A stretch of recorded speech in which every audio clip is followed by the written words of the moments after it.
وعلمنا ما ينفعنا وزدنا علما والحمد لله رب العالمين. Okey, baik. Malam ni kita akan sambung surah Al-Lail. Lepas habis surah Al-Lail, kita akan masuk surah Al-Mulk lah, insya-Allah. Okey, lepas habis surah Al-Lail, kita akan masuk surah Al-Mulk, insya-Allah. Okey. Sebab kita mulakan juzuk amma dulu dengan surah Al-Lail. Okey, jadi habis surah Al-Lail, kita akan masuk surah Al-Mulk, insya-Allah. Okey, muka surat 595. Muka surat 595, surah Al-Lail. Terjemah Al-Lail, malam. Orang nama Laili, Laila tu semua terjemah dia malam lah. Surah ni adalah surah yang ke-92. Dari sudut susunan, surah yang ke-92. Dari sudut penurunan, dia adalah surah yang ke-9, diturunkan setelah surah Al-A'la. Maknanya surah ni awal lah turun. Dia bila surah ni antara surah yang awal diturunkan, dia turun kat Mekah lah. Dia turun di Mekah. Okey. Surah ni mengandungi 21 ayat dan 71 patah perkataan. 71 patah perkataan yang tidak termasuk preposition. Bi, fi, ila, ala, fa tu dia tak kira lah. Perkataan kecil-kecil dia kira perkataan yang besar-besar saja. Okey. Sebelum kita masuk ke surah Al-Lail ni, kita tengok apa kaitan antara surah Asy-Syams sebelum ni dengan surah Al-Lail. Apa kaitan dia? Apa kaitan dia? Dalam surah Asy-Syams minggu lepas, Allah berfirman dalam ayat 9 dan ayat 10. Allah kata dalam ayat 9 ayat 10, saya terjemahkan. Saya baca, qad aflaha man zakkaha wa qad khaba man dassaha. Beruntunglah, berjayalah orang yang mensucikan dirinya dan rugilah orang yang mengotorkan hatinya ataupun dirinya.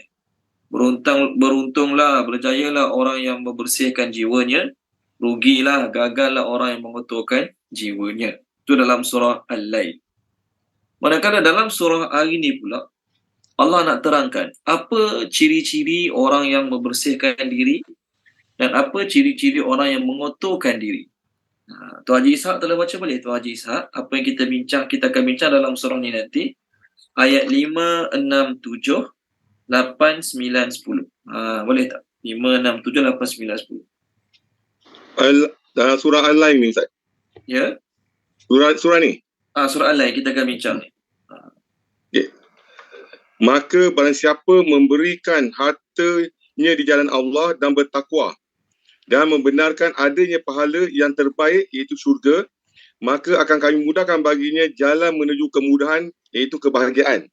Dan adapun orang yang kikir dan merasa dirinya cukup, tidak perlu pertolongan Allah serta mendustakan pahala yang terbaik, maka akan kami mudahkan baginya jalan menuju kesukaran iaitu kesengsaraan. Okey.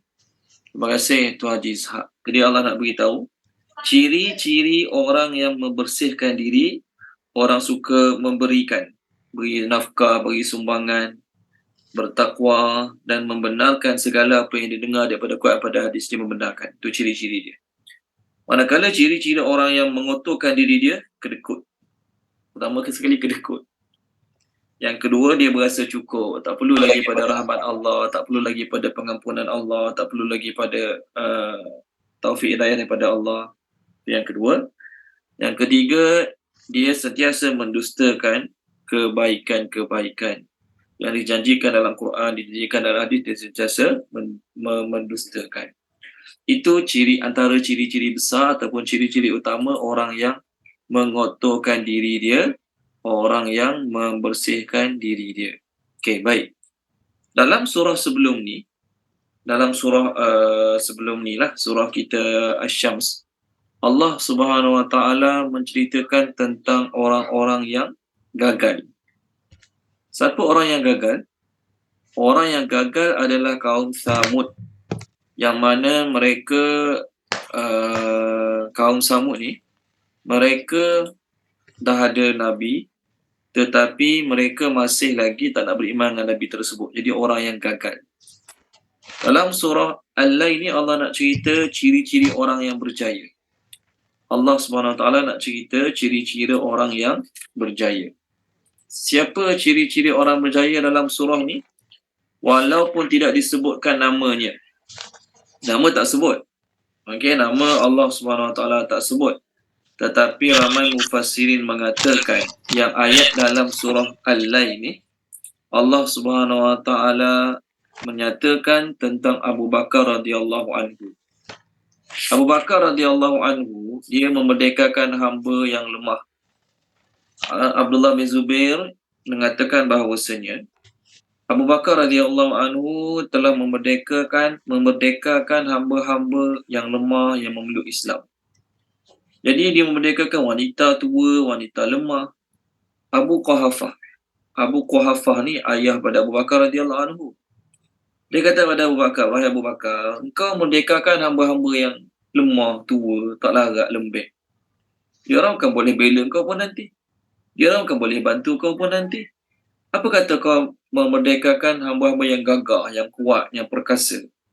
At least nanti kalau jadi apa-apa kat kamu, dia hamba-hamba yang kuat gagah tadi tu boleh sentiasa backup, sentiasa membantu menolong kamu. Kan? Betul lah. Kita tolong orang yang lemah, lembek. Nanti nak harap pertolongan dia, bukan tolong kita balik. Kita tolong kuat-kuat, gagah-gagah. Nanti kita tolong mereka, kita memerlukan pertolongan, mereka boleh tolong kita, mereka boleh tolong kita balik. Abu Bakar radhiyallahu cakap pada ayah dia kata, memang benar wahai aku, itulah betul yang biasa orang buat. Kena nak tolong orang yang boleh kita rasa tolong kita balik. Tapi Abu Bakar radhiyallahu kata apa? Saya tolong semata-mata nak dapat redha Allah. Bukan saya tolong semata-mata nak dapat nanti dia tolong kita balik. Macam hari ni lah. Kita hanya tolong orang berduit, kita hanya tolong orang kaya-kaya. Supaya kita tahu. Nanti kita sesak, orang kaya itu akan tolong kita. Orang miskin-miskin biasa-biasa kalau kita tolong dia, nanti kita sesak, boleh tentu dia boleh tolong kita. Tapi orang kaya, dengan sebab dia kaya, at least dia nanti boleh bagi sesuatu pada dia. Ini satu contoh niat yang tak baik lah. Okay, jadi dalam surah Al-Lail ni Allah nak puji orang yang niatnya baik. Tolong baca Puan Izawani. Okay, boleh tak Puan Izawani? Ayat 14 sampai 20-21. Ni kita akan bincang lah dalam surah ni. Jadi penutup surah Asy-Syam, Allah cerita tentang kaum Samud yang kita dah bincang minggu lepas. Manakala penutup surah Al-Lail, Allah nak cerita orang yang baik. Boleh Puan Izawani? Ya, Ustaz. 14 21 ya. 14 sampai habis. Bismillahirrahmanirrahim. Bismillahirrahmanirrahim. Maka aku juga telah memberi ingatan kepada kamu akan api neraka yang marak menjulang, yang tidak akan menderita pembakarannya melainkan orang yang sungguh celaka, yang telah mendustakan kebenaran dan berpaling ingkar, dan akan dijauhkan azab neraka itu daripada orang yang benar-benar bertakwa, yang mendermakan hartanya dengan tujuan membersihkan dirinya dan harta bendanya. Padahal dia menderma bukan kerana membalas budi sesiapa pun, hanyalah mengharapkan keredaan Tuhannya yang Maha Tinggi. Dan demi sesungguhnya, dia tetap akan berpuas hati pada hari akhirat dengan mendapat pahala yang diharapkannya. Terima kasih Puan Izawani. Jadi Allah Ta'ala cakap dalam penutup surah Al-Lail, ke akhirat nanti dia akan berpuas hati. Dia tu siapa? Abu Bakar radhiyallahu anhu. Sebab dia memerdekakan orang, dia tak nak imbalan balik. Kita ini nak tolong orang yang kita rasa boleh tolong kita balik. Kalau orang tu macam tak ada apa, tolong dia, bukan dapat apa-apa pun, kita tolong orang. Tok Datuk, Datin, Menteri, contoh. Nanti dia boleh tolong kita balik. Contoh lah kan. Jadi kita tolong sebab kita nak sesuatu. Abu Bakar tak. Dia nak redha Allah semata-mata. Walau bagaimanapun kita tak disuruh lah untuk cek niat orang kan. Kenapa dia tolong orang kaya, kenapa dia tolong orang besar saja, tak cek niat orang. Yang penting amal kita kena ikhlas. Jadi kita tak masuk surah Ad-Duha lepas ni, sebab lepas habis surah Al-Lail kita akan terus masuk surah Al-Mulk. Cumanya antara salah satu kaitan yang relate surah Ad-Duha dengan surah Al-Lail ialah ayat Puan Izawani baca tadi, ayat 21 kan. Allah kata pada Abu Bakar, wala sawfa yarda, kelak nanti he will be pleased, dia akan berpuas hati, dia akan content, dia akan cukup rasa puas hati ke akhirat dengan apa yang Allah bagi pada dia. Untuk Abu Bakar. Surah Ad-Duha, kalau kita bincang lah surah Ad-Duha, Allah nak cakap pada Nabi. Tolong baca dia Puan Khairiyah, Puan Khairiyah ada? Puan Khairiyah, surah Ad-Duha. ayat 5. Bismillahirrahmanirrahim. Dan sesungguhnya Tuhanmu pasti memberikan kurnianya kepadamu sehingga engkau redha berpuas hati. Terima kasih Puan Khairiah. Sekadar nak iklan. Surah Duha kita tak masuk dalam juz amma ni sebab kita dah bincang dulu awal-awal. Cumanya sekadar nak iklan, esok pagi saya kena kuliah subuh kat surau saya. Dia tajuk kuliah subuh tu tafsir surah Duha. Dia mungkin kalau siapa-siapa berkelapangan, saya bagi link lah kat grup kelas kita. Saya bagi link, boleh tengok Facebook live surau saya lah, bukan Facebook saya. Facebook live surau saya. Ceramah surah Ad-Duha esok pagi, insyaAllah. Kalau saya lupa, Tuan Haji Ishak tolong ingatkan saya, boleh? Tuan Haji Ishak jemaah surau saya. Boleh Tuan Haji Ishak Boleh Tuan Haji Ishak subuh esok InsyaAllah. Okey, jadi itu kaitan. Dalam surah Al-Lail, Allah kata pada Abu Bakar, nanti dia akan redha. Dia akan puas hati sangat.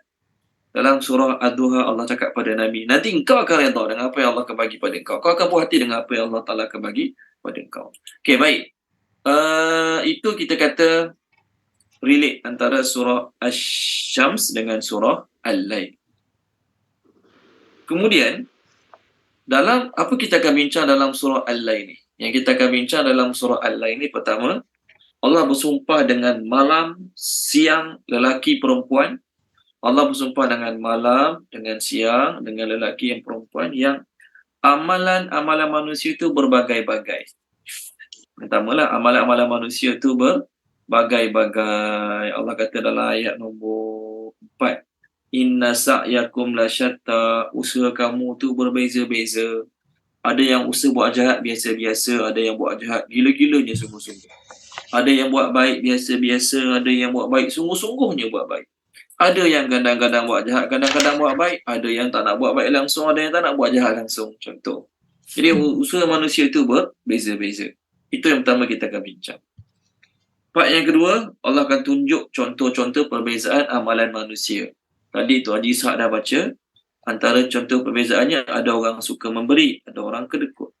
Ada orang bertakwa, ada orang dia rasa tak perlu pada takwa. Ada orang yang membenarkan segala isi Quran dan hadis, ada orang yang menafikan segala isi Quran dan hadis. Itu yang kedua. Yang ketiga, Allah nak beritahu, Allah SWT akan memudahkan seseorang untuk ke syurga, ataupun Allah memudahkan seseorang untuk ke neraka, depend pada amalan-amalan dia. Siapa yang mula-mula dia suka bagi harta, dia bertakwa, dia membenarkan isi Quran dan hadis, Allah akan mudahkan dia untuk buat amalan ini untuk masuk syurga. Siapa yang kedekut, siapa yang berasa tak perlu pada rahmat Allah, pengampunan Allah, Allah akan mudahkan dia amalan untuk masuk neraka, Allah akan susahkan dia untuk buat amalan untuk masuk syurga. Yang ketiga. Yang keempat kita akan bincang dalam surah ni ialah harta benda yang dikumpulkan oleh manusia yang rasa tak perlu pada Allah, tak perlu pada pengampunan, harta benda tersebut tidak akan memberi manfaat kepada dirinya. Yang kelima, Allah nak beritahu bahawasanya kami akan memberi petunjuk pada semua manusia. Maksud petunjuk tu apa? Nanti kita bincanglah. Bukan maksud petunjuk tu taufik hidayah, bukan. Maksud petunjuk tu Allah bagi akal, Allah bagi mata, Allah bagi pengalaman.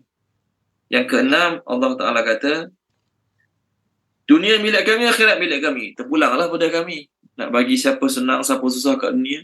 Terpulanglah pada kami, nak bagi siapa berjaya, siapa gagal pada hari akhirat. Last sekali, Allah SWT mewarning kita dengan api neraka, dan Allah Ta'ala bagi satu contoh ciri-ciri orang-orang yang betul-betul akan terselamat daripada neraka. Contoh dia, ciri dia yang Puan Izawani baca untuk kita tadi. Salah satunya orang yang bagi, bukan sekadar bagi, tapi bagi ikhlas betul-betul semata-mata kerana Allah, semata-mata nak redha Allah. Okey, baik, masuk ayat 1 muka surat 595 ayat 1 surah Al-Lail. Bismillahirrahmanirrahim.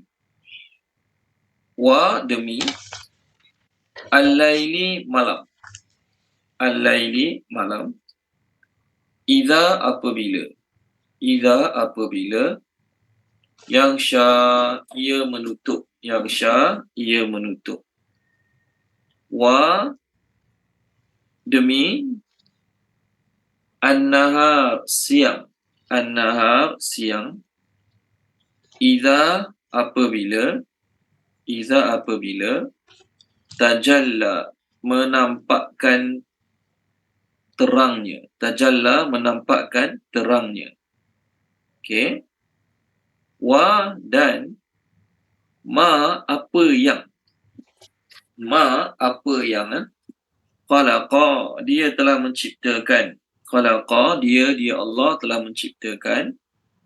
Az-zakara kita nak terjemah lelaki perempuan pun boleh tapi kurang sesuai. Nak terjemah betina jantan pun boleh tapi kurang sesuai. Sebab Az-zakara ni bukan Allah nak cerita pasal lelaki ataupun jantan saja. Al-unsa ni bukan Allah nak cerita pasal betina dan perempuan saja. Sebab makhluk yang Allah ciptakan, nak terjemah apa sesuai kat sini. Az-zakara kita terjemah dalam lelaki. Tapi bukan manusia saja. Az-zakara lelaki. Wa dan al-unsa perempuan. Al-unsa perempuan. Male, female. Okay. Nanti kita terangkan. Tolong terjemahkan dia. Ayat kita ni. Puan Aliza, tolong terjemahkan boleh Puan Aliza Ali. Ayat 1, 2, 3 surah Al-Lail. Bismillahirrahmanirrahim. Demi malam apabila menutupi cahaya siang, demi siang apabila terang benderang, demi penciptaan lelaki dan perempuan. Okey. Terima kasih Puan Aliza Ali. Allah bersumpah demi malam apabila malam itu menutupi seluruh kawasan yang terlibat dengan malam. Maksudnya kalau negeri kita, negara kita, kampung kita kena malam, seluruh tempat terlibat waktu malam. Tak ada kata Shah Alam Seksyen 1 je malam, Seksyen 2, 3 kena siang. Walau dekat-dekat tak. Yang Shah tu maksudnya apa? Menutup secara keseluruhan. Yang Shah tu menutup secara keseluruhan. Okey, itu maksud yang Shah. Allah bersumpah demi malam, demi siang, demi lelaki, perempuan, betina, jantan. Pertama Allah nak tunjuk kuasa dia. Kuasa Allah je boleh buat siang malam. Selain Allah tak boleh buat siang malam. Kuasa Allah je boleh ciptakan lelaki, perempuan, betina, jantan, male, female. Okey, kuasa Allah je boleh buat. Yang kedua Allah nak cerita. Allah ciptakan malam, ada kelebihan untuk manusia. Allah ciptakan siang, ada kelebihan untuk manusia. Allah ciptakan sesuatu berpasang-pasangan, ada betina, ada jantan, pun ada kelebihan dia untuk manusia. Okey. Bila kita lalu siang malam, sebenarnya kita dah bincang bab siang malam dalam surah Asy-Syams sebelum ni kan. Ya, ayat nombor 3 dengan ayat nombor 4, Allah dah berfirman, "Wan nahari idza jallaha wal laili idza yaghshaha." Sama je. Cuma dalam surah Asy-Syams Allah mulakan dengan siang. Dalam surah Al-Lail Allah SWT mulakan dengan malam. Dalam surah Al-Lail Allah mulakan dengan malam. Okey, baik. Dalam surah Asy-Syams ni Allah Ta'ala bersumpah demi waktu malam, demi waktu siang. Allah nak tunjuk yang dia sahaja berkuasa membuat siang dan malam. Dalam surah Al-Qasas. Okay, jadi bila lalu ayat siang malam, saya mesti akan refer surah ni. Al-Qasas, ayat 71, 72, 73. Tolong baca dia, Puan Izian Wahidah boleh? Puan Izian Wahidah, surah Al-Qasas. Boleh Ustaz. Kita yang muka surat je. Okay, muka surat 394. 71, 72, 73. 394.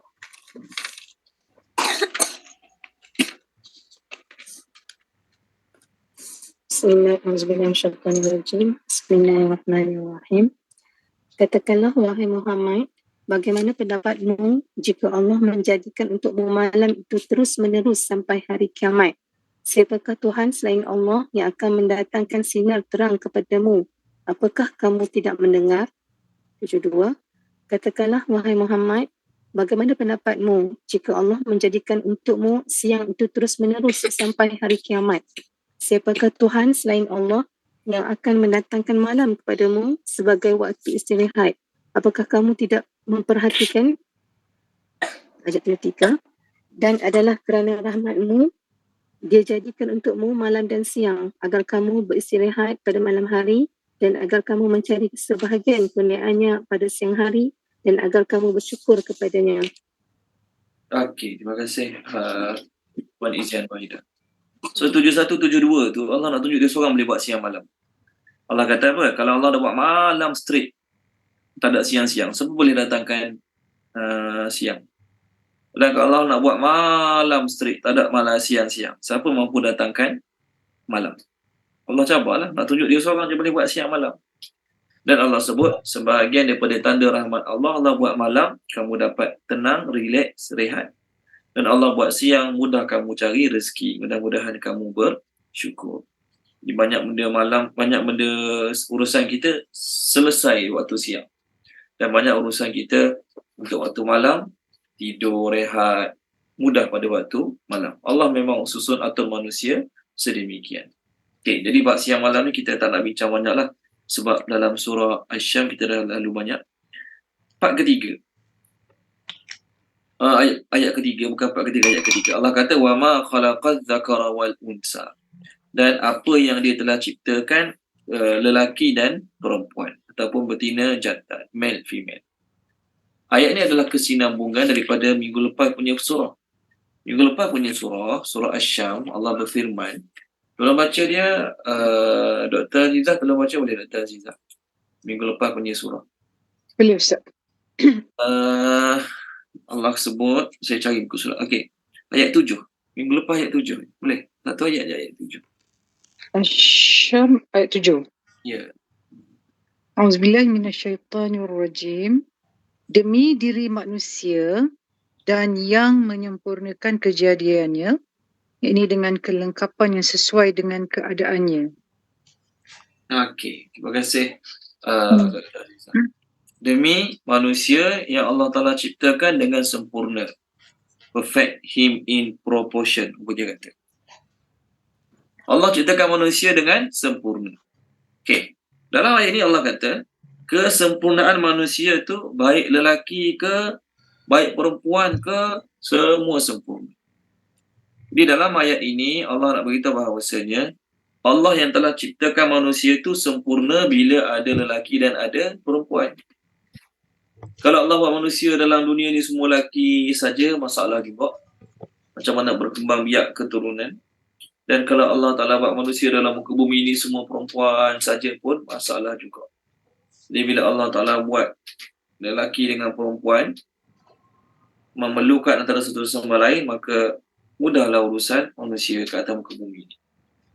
Okey. Tadi saya beritahu perkataan az-zakara wal unsa dalam bahasa Melayu yang kita faham ada jantina, manusia, binatang, pokok-pokok. Betul kan? Manusia, binatang, pokok-pokok. Ada lagi tak yang ada jantina dalam bahasa Melayu? Tak ada dah kan? Manusia ada jantina, binatang ada jantina, pokok-pokok ada jantina. Pokok betina, pokok jantan. Okey, untuk membuat proses pendebungaan. Adapun Allah sebut dalam surah Yasin, semuanya ada pasangan. Puan Nur Zakiyah boleh baca, Puan Nur Zakiyah? Boleh Ustaz. 443. 443 ke 442 macam tu lah. Surah Yasin. Saya cari buku surat je. Subhanalladzi khalaqal azwaja kullaha mimma tumbitul ard wa min anfusihim wa mimma la ya'lamun. Page 442 ayat yang ke-36.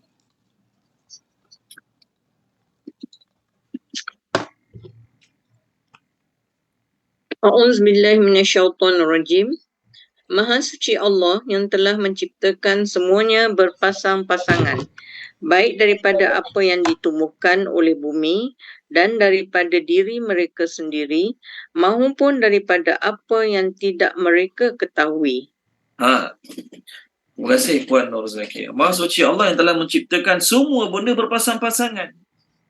Sebab tu dalam bahasa Arab, setiap perkataan tu kita kena tahu jantina dia. Meja, almari, kipas, lampu. Kalau bahasa orang putih, selain manusia dengan binatang, bagi saya orang putih lah, bagi saya tak tahu, tak yakin. Orang putih ni biasanya untuk perkataan gender ni dia hanya buat untuk manusia. He, she, him, her. Betul kan? Dia bezakan untuk manusia je. Untuk binatang ada panggil he, she, him, her, tak ada kan untuk binatang. Semua guna its, betul kan? Its, okay? Untuk benda pun sama, maksud bahasa orang putih. Untuk benda-benda, meja, kursi, kipas, semua guna its. Betul? Bulan, matahari.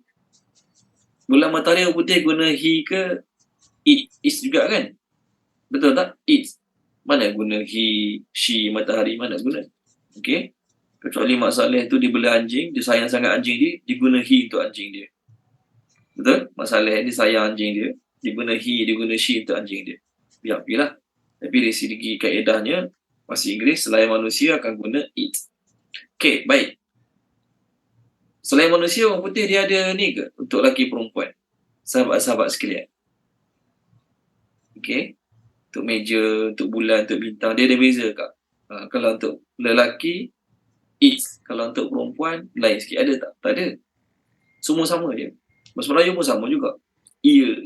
Bahasa Melayu panggil ia kan. Untuk orang dia. Untuk selain orang dia panggil ia. Tapi dalam Quran Allah sebut Maha Suci Allah yang telah menjadikan kesemuanya berpasang-pasangan. Ada betina, ada jantan. Sebab tu setiap benda dalam bahasa Arab kita kena tahu dia punya jantina. Macam mana nak tahu? Jantina macam mana nak tahu? Kalau kucing boleh gitu. Vet tanya betina jantan. Jawapan dia, setiap benda tu nak tahu betina jantan, tengok orang dulu dia guna apa. Orang-orang asal Arab dia guna hiya ke, dia guna huwa. Dia guna hu ke, dia guna ha. Dari situ kita boleh tahu. Dia ni betina, dia ni jantan. Dari situ kita boleh tahu. Tidak ada kaedah khas untuk kita tengok. Ni betina dan jantan, tak ada. Melainkan kita tengok dia panggil simai. Simai ni maksudnya dengar orang dulu guna apa. Untuk perkataan ni orang dulu guna apa. Untuk perkataan ni orang dulu guna apa. Itu dipanggil simai. Okey, baik. Allah ciptakan manusia berpasang-pasangan. Hikmahnya apa dia? Tolong baca dia Puan Salmah Kasim, tolong baca boleh Puan Salmah Kasim? Surah Ar-Rum. Surah Ar-Rum. Surah berapa Ustaz? Sekejap saya cari sekejap. Ayat ni biasa guna untuk ajak kenduri kahwin. Kak kahwin zaman dulu. Zaman sekarang pun sama lah. Dia nak jemput kita kenduri kahwin anak dia, dia bubuh ayat tu. Ingat kita ada masa nak baca ayat tu kat kahwin dia. Lepas tu setengah orang Islam, bukan semua lah, kat kahwin tu ada nama Allah, ada nama ayat Quran, campak mana? Tuan sampah lah. Ke ada orang simpan kat kahwin kawan-kawan dia. Dia buat frame kat kahwin kawan-kawan dia. Mana ada? Kat kahwin kita je lah kita simpan. Kat kahwin orang lain, turut buang tuan sampah. Yang kesiannya, yang agak malangnya, kat kahwin tu ada bismillah, ada ayat Quran. Jadi tak payah tulis lah ayat Quran kat kahwin.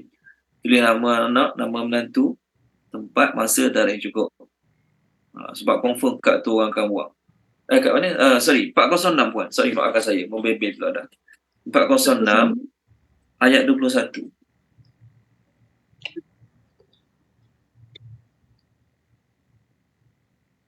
Okay. Dan di antara tanda-tanda kebesarannya ialah dia menciptakan pasangan-pasangan untukmu daripada jenismu sendiri, agar kamu cenderung dan merasa tenteram kepadanya, dan dia menjadikan di antaramu rasa kasih dan sayang. Sesungguhnya yang demikian itu benar-benar terdapat tanda-tanda kebesaran Allah bagi kaum yang berfikir. Terima kasih Puan Salma. Jadi kalau kita fikir, banyak hikmah Allah buat. Manusia ada jantina berbeza, binatang ada jantina berbeza, pokok-pokok pun ada jantina berbeza. Banyak hikmah dia kalau kita fikirlah. Tapi kalau kita tak fikir, sebab kita dah lahir-lahir dah biasa ada betina, jantan, lelaki, perempuan, dah ada biasa, kita tak fikir sangat. Dia tujuan Allah buat manusia ada lelaki, ada perempuan, supaya ada kecenderungan.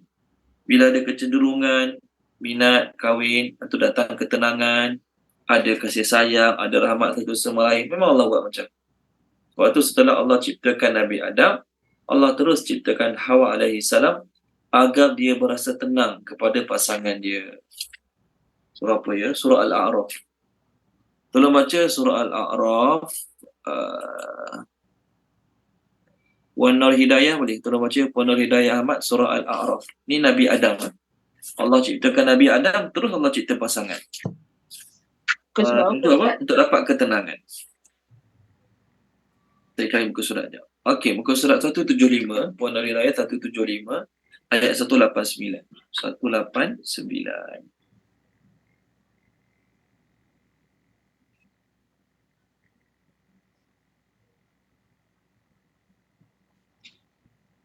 Okay, Bismillahirrahmanirrahim.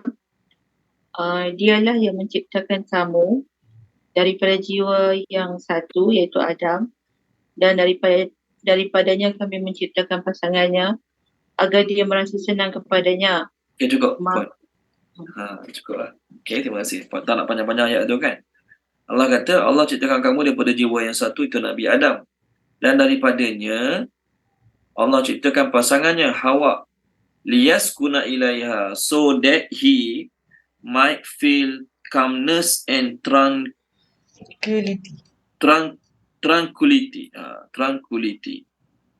Jadi dengan sebab ada pasangan, maka orang tu akan lebih calmness dan akan dapat ketenangan kepadanya. Bukan sekadar orang lah, bukan sekadar orang, binatang pun sama. Bila sekor-sekor dalam cage, bela kucing, sekor jantan, tak ada betina, tengoklah lepas dia umur setahun lebih, dia punya bising satu taman dengar. Sama juga bela betina saja tak ada jantan, kesian lah. Memang Allah buat memerlukan. Memang Allah Ta'ala buat memerlukan. Itu binatang. Untuk manusia, Allah sebab tu dalam ayat ni, Allah guna ma. Ayat 3 surah Al-Lail, Allah guna ma. Wa ma khalaqadz dzakara wal unsa. Dan apa yang dia telah ciptakan lelaki dan perempuan. Allah Ta'ala gunakan angin untuk proses dipanggil pollination, tak silap saya lah, pendebungaan. Allah boleh guna manusia, Allah boleh guna angin, Allah boleh guna binatang-binatang, ataupun proses pendebungaan tu, pemindahan bunga daripada bunga jantan ke bunga betina ke bunga betina ke bunga jantan ke, saya tak kerti lah. Dia panggil cross pollination, tak silap saya. Allah boleh guna angin, pokok betina pokok jantan. Tengok page 263 Tolong baca dia 263, Tuan Haji Ishak Kasim, tolong baca Tuan Haji Ishak boleh? 263. Betul dia mah fertilizing. Fertilizing. Ayat berapa Ustaz? 22. 22. Dan kami telah meniupkan angin untuk mengawinkan, dan kami turunkan hujan dari langit. Lalu kami beri minum kamu dengan air itu, dan bukanlah kamu yang menyimpannya. Okey, terima kasih Tuan Haji Ishak. Kami meniupkan angin untuk mengawinkan. Angin kahwin dengan siapa? Bukan angin kahwin dengan siapa. Angin tu tiup bunga-bunga pokok jantan pergi kat pokok betina ataupun sebaliknya. Wallahualam tu kena tanya orang pertanian lah. Dia Allah nak beritahu, hebatnya Allah Ta'ala bukan sekadar mencipta, tetapi Allah mampu buat sepasang.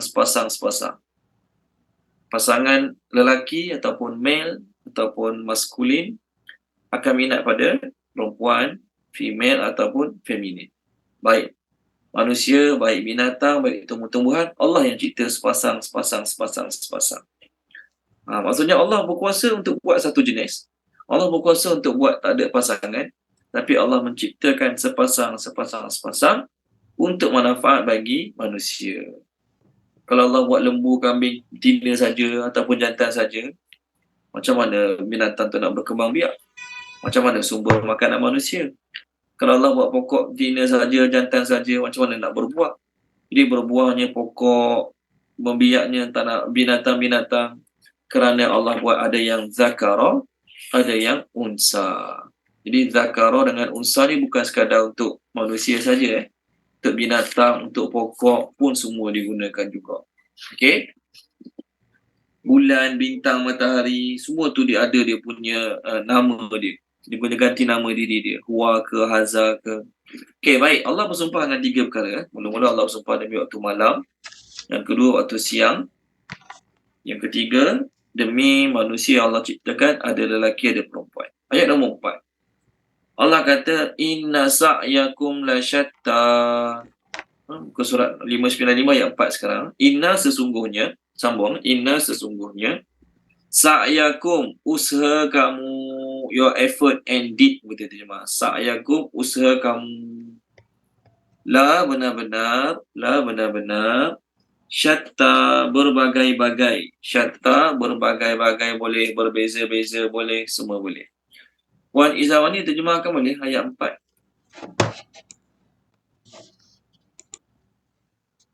Auzubillahiminasyaitonirrajim. Bismillahirrahmanirrahim. Sesungguhnya usaha kamu benar-benar berbeza-beza. Okey. Terima kasih Puan Izawani. Kenapa Allah cakap macam ni? Allah nak beritahu, walaupun semua manusia dah tahu yang aku saja buat siang, aku saja buat malam. Aku saja berkuasa buat manusia tu lelaki ke perempuan ke, terpulang pada Allah Subhanahu Wa Taala saja. Okey? Kita mak ayah tak boleh tentukan anak tu jadi lelaki ke jadi perempuan. Kita bela kucing kita ada sepasang betina jantan, kita tak boleh decide. Kucing aku kali ni beranak kena betina. Dah anak jantan banyak sebelum ni. Kucing aku beranak kali ni mesti kena jantan, dah banyak betina sebelum ni. Tak boleh. Allah yang tentukan lahir betina ke, lahir jantan ke. Kat mana ayat dia? Tengok surah Syura, surah Syura. Tolong baca Puan Khairiyah. Ni pasal manusia lah ni, dalam surah Syura ni pasal manusia. Allah yang buat bayi tu lahir lelaki ke perempuan ke, ataupun Allah buat mandul tak dapat anak langsung, pulang pada Allah. Muka surat 488. Ni Puan Khairiyah 488. Surah Syura. Ayat 49. Bismillah. Milik Allah lah kerajaan langit dan bumi.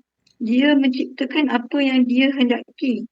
Memberikan anak perempuan kepada siapa yang dia hendaki. Dan memberikan anak lelaki kepada siapa yang dia hendaki. Atau dia menganugerahkan jenis lelaki dan perempuan dan menjadikan mandul siapa yang dia hendaki. Dia maha mengetahui lagi maha berkuasa. Terima kasih Puan Khairiyah. Ada orang kata, bukan Nabi kata, ada orang kata ayat ni bagus kalau kita amalkan kalau nak anak kembar. Nak anak kembar ke, cucu kembar ke, bagus ayat ni, 4950 ni. Ini bukan Nabi kata, ini dipanggil tabarruk, ambil berkat ayat Quran. Mudah-mudahan baca ayat ni, Allah bagi anak kembar. Okey? Okey, baik. Jadi nak cerita, Allah yang tentukan lelaki ke, perempuan, betina ke, jantan, pokok tu pokok betina, pokok tu pokok jantan, Allah yang tentukan. Jadi manusia tahu ni, Allah je yang buat siang malam, Allah je yang buat pokok, binatang, manusia, betina, jantan, manusia tahu. Walaupun manusia tahu kehebatan Allah, kekuasaan Allah, tetapi amal mereka masih berbeza-beza. Amalan-amalan mereka masih berbeza-beza. Patutnya bila manusia tahu Allah je berkuasa, Allah je boleh buat tu, boleh buat ni, fokus amalan pada Allah saja. Fokus beribadat pada Allah saja. Tapi tak, tahu Allah buat segala-galanya, tahu Allah sangat-sangat berkuasa, tapi beramal juga untuk berhala, beramal juga untuk Tuhan-Tuhan, untuk sembah-sembah selain Allah. Betul lah kata. Walaupun kamu tahu aku saja maha berkuasa, tapi Allah kata amal kamu berbeza-beza. Amal kamu berbeza-beza. Allah maha mengetahui ini sebelum Allah buat manusia lagi. Allah tahu dah amal manusia berbeza-beza. Betul Allah kata dalam surah At-Taghabun, tak silap saya At-Taghabun. Tolong baca dia.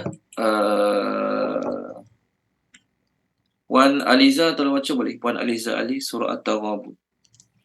Saya cari muka surat sekejap.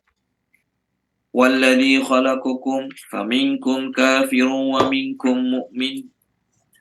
Muka surat 556. 556 ayat 2. 556 ayat 2. Boleh Puan Aliza? Bismillahirrahmanirrahim. Dialah yang mengaturkan kejadian kamu, maka ada sebahagian daripada kamu yang kafir dan ada sebahagian daripada kamu yang beriman. Dan Allah Maha melihat akan segala yang kamu kerjakan. Terima kasih Puan Aliza. Dialah Allah telah ciptakan kamu. Allah kata. Dan sebahagian kamu akan jadi orang kafir, sebahagian kamu akan jadi yang beriman.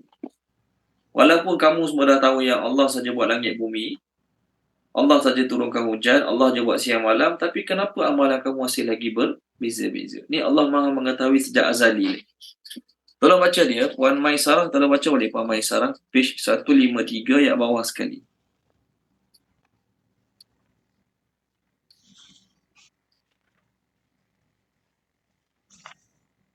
Ada Puan Maisarah? Ada 153 sekejap. 153. 153 ni, dia sebenarnya ada kaitan dengan ayat 24. Puan Maisarah tolong baca ayat 24, 25, terus 30. Allah cakap kepada Nabi Adam.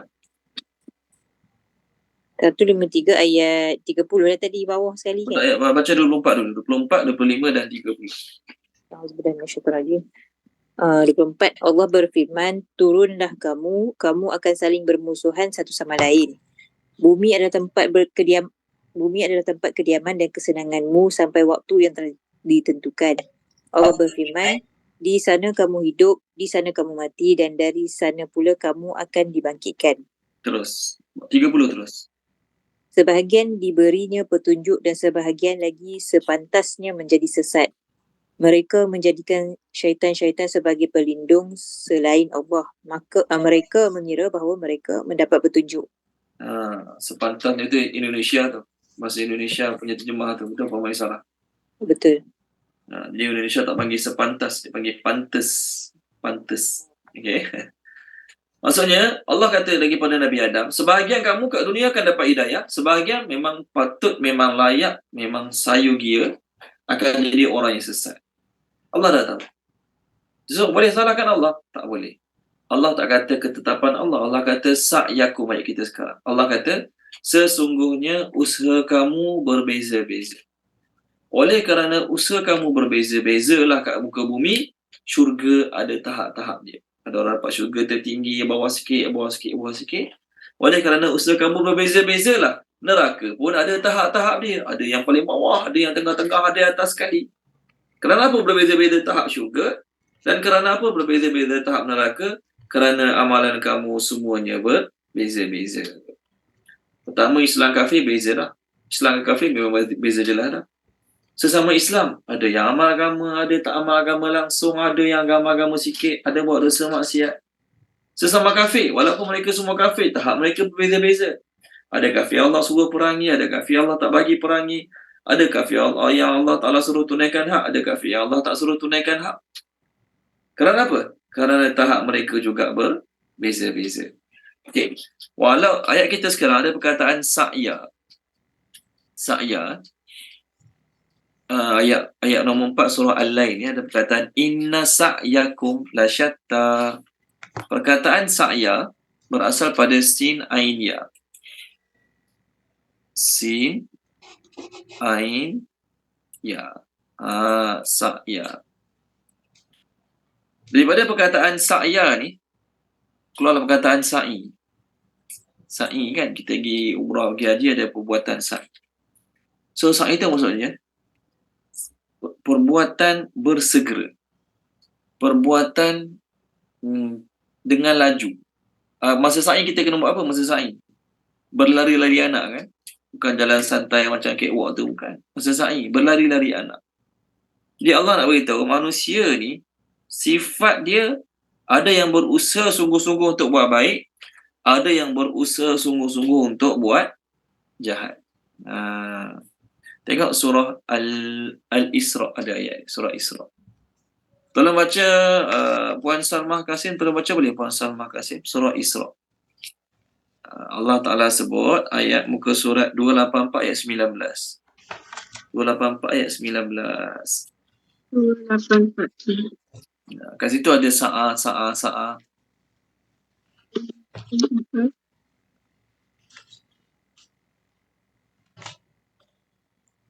Ayat 19.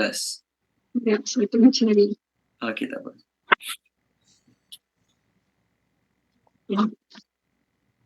Ayat 19.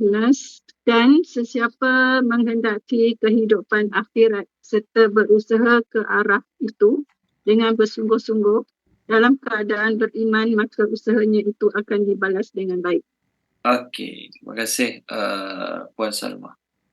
Allah kata siapa nak akhirat dan berusaha ke arah akhirat, dalam keadaan dia orang beriman, maka usahanya itu akan Allah appreciate. So kat situ ada berapa perkataan sa'a? Ada 3. Pertama, waman aradal akhirata wa sa'a laha sa'yaha. Yang kedua, wa huwa mu'min fa ulaika kana sa'yuhum mashkura. Siapa yang usaha sungguh-sungguh untuk akhirat, walaupun usaha dia tak tercapai, walaupun usaha dia tak membuahkan hasil, maksudnya dia pergi perang, patutnya pergi perang kena menang, mengalahkan pihak musuh. Dia pergi perang tak menang, kalah, mati. Dia pergi perang tak menang, tak kalah, seri contoh. Dia pergi perang kena tawan sebagai tawanan oleh pihak musuh. Walaupun macam mana keadaan sekalipun, Allah kata usaha mereka tu tetap Allah Ta'ala syukuri. Usaha mereka tu tetap Allah Ta'ala syukuri. Allah nak beritahu bahawasanya kepada orang buat baik kat dunia ni, walaupun dia tak dapat kebaikan dia masuk sekolah untuk hafal Quran. Okey, orang lain 3 tahun, 4 tahun dah habis dah, dia 6 tahun tak habis-habis lagi. Sampai ustaz kata awak berhentilah, masuk giat marah senang, contoh. Contoh lah ni, bukan kata ini tak.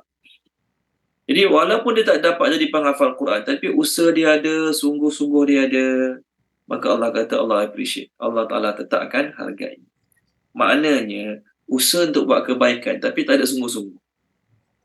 Masuk sekolah tahfiz, tapi mengaji malam, tidur dalam kelas, bangun lambat, maka Allah tak tengok kesungguhan dia, Allah Ta'ala tidak akan hargai. Allah Ta'ala tidak akan hargai. Jadi nak ceritanya tuan-tuan dan puan-puan, usaha kita, kalau kita nak Allah hargai, kena ada sa'a. Usaha kita, kalau kita nak Allah hargai, kena ada sa'a. Allah suruh kita, kalau pergi solat, Allah suruh sa'a. Bukan santai-santai jalan melenggang, macam lagi pasar raya. Ke mana? Surah Al-Jumu'ah. Surah Al-Jumu'ah. Surah Al-Jumu'ah. Tolong baca dia. Puan Nur Zakiyah, tolong baca boleh Puan Nur Zakiyah. Juz 28. Allah suruh sa'a tu. Muka surat saya cari sikit. Muka surat 554. Ayat 9. Ayat 9. A'udzubillahi minasyaitonirrajim. Wahai orang-orang yang beriman, apabila diserukan azan untuk mengerjakan solat pada hari Jumaat, maka segeralah kamu pergi ke masjid untuk mengingati Allah dengan mengerjakan solat Jumaat. Dan tinggalkanlah jual beli pada saat itu.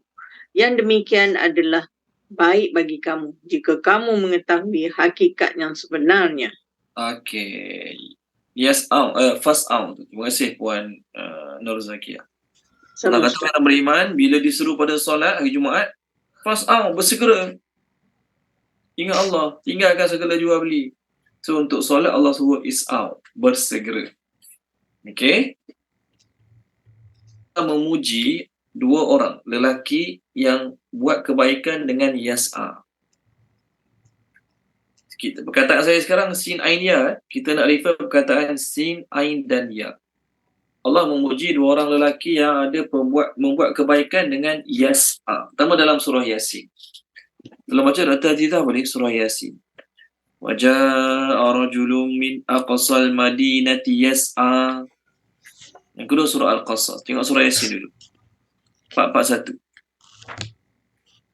Page 441. Kita cari muka surat sekejap. Okey, 441 ayat yang ke-20.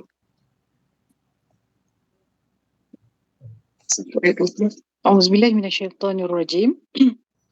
Dan semasa rasul-rasul itu diancam, datanglah seorang lelaki dari hujung bandar itu dengan berlari, lalu memberi nasihat dengan katanya, wahai kaumku, turutlah rasul-rasul itu. Okey, terima kasih Dr. Azizah. So terjemah yas'a tu kita dengar berlari. Yas'a, berlari. Berlari anak yas'a, maksudnya segera. Running from furthest. Berlari. Jadi lelaki ni berlari untuk buat apa ni? Lelaki ni berlari-lari nak beritahu kaum dia, wahai kaumku, jangan ganggu, jangan kacau, jangan bunuh Nabi tu. Ikutlah Nabi tu, ikutlah para rasul tu. Ayat seterusnya, ittabi'u man la yas'alukum ajra wa hum muhtadun. Ikutlah kamu orang yang tak minta upah pada kamu dan mereka dapat petunjuk. Ini lelaki pertama yang buat kerja dengan yas'a. Allah puji dia. Dia bukan Nabi pun. Lelaki kedua adalah lelaki yang buat kerja yas'a, dan dia ni buat kerja yas'a, maksudnya segera, cepat-cepat, sungguh-sungguh untuk menyelamatkan Nabi Musa daripada kena bunuh. Untuk menyelamatkan Nabi Musa daripada kena bunuh. Mana ya? Surah Al-Qasas. Surah Al-Qasas. Muka surat 387. 387. Tolong terjemahkan dia. Puan Izian Wahidah boleh? Puan Izian Wahidah. 387 ayat 20. Boleh.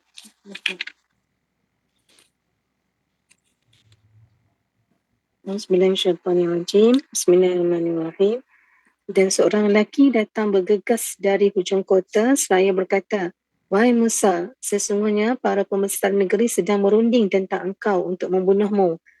Keluarkanlah dari kota ini, sesungguhnya aku termasuk orang yang memberi nasihat kepadamu. Okey, terima kasih Puan Izian Wahidah.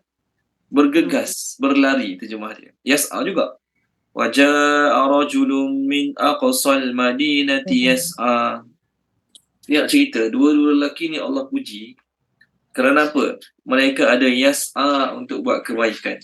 Maksudnya mereka bukan buat santai-santai, lembek-lembek, relax-relax. Bila tanya kenapa? Semayang lembek, baca Quran lembek. Slowly but surely. Sedap jawapan dia. Allah akan menghargai bila kita buat kebaikan dengan ada sungguh-sungguh. Mereka berdua ni Allah suka ni. Kenapa? Mereka sungguh-sungguh nak selamatkan kaum mereka, suruh beriman dengan para Nabi tu. Lelaki ni sungguh-sungguh nak selamatkan Nabi Musa daripada kena bunuh dengan Firaun dan pembesar-pembesar dia. Jadi kalau kita nak buat sesuatu amalan, buat dengan sungguh-sungguh, barulah Allah Ta'ala akan hargai. Sama ada kita capai hasil, tak tercapai hasil, tapi bila kita buat sungguh-sungguh, Allah Ta'ala akan hargainya. Dia Allah beritahu, manusia ni usaha mereka berbeza-beza. Kita ni tetap akan jadi orang yang kena usaha. Nak makan, nak selesa, kena usaha.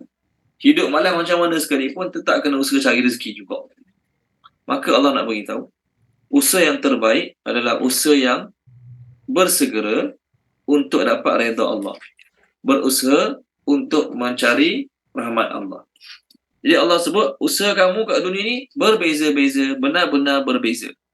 Walaupun sama-sama sekolah agama, sama-sama belajar pondok, tapi usaha mereka untuk dapat ilmu, usaha mereka untuk beramal, usaha mereka untuk fokus dalam pelajaran tak sama. Allah memang buat manusia tak sama. Tak mungkin orang tu, satu family tu, mak dia ustaz, anak dia ustazah, anak dia semua sama baik. Tak mungkin. Walaupun mak dia ustaz, ayah dia terbalik. Mak dia ustazah, mak dia ustaz. Tapi Allah nak beritahu, tidak sama juga anak-anak. Ada yang suka ke arah ilmu. Ada yang biasa-biasa je. Ada yang tak minat langsung ilmu, minat buat bisnes tu contoh. Tak sama. Jadi kita jangan harapkan kat dunia ni, kita semua akan jadi baik, akan jadi soleh, akan jadi warak, akan jadi takwa. Walaupun satu dunia masuk Islam, katakanlah esok lusa satu dunia masuk Islam, tetap Allah kata usaha kamu berbeza-beza. Ada Islam yang sungguh-sungguh nak beramal, ada Islam yang santai-santai, ada Islam yang malah tu nak beramal. Berbeza-beza. Okey, dia Allah beritahu apa dia? Semasa Allah ciptakan kamu, baik lelaki, baik perempuan, Allah dah tahu dah usaha kamu akan berbeza-beza. Okey, dia Allah nak tunjuk perbezaan amalan-amalan manusia. Allah nak tunjuk perbezaan amalan-amalan manusia. Okey, ayat nombor 5. Allah Ta'ala berfirman dalam ayat 5, fa maka amma adapun man orang yang ataupun siapa yang. Sekejap, maafkan saya 5 minit, sorry.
Assalamualaikum warahmatullahi wabarakatuh. Sambung balik. Okey. Ayat yang ke-5.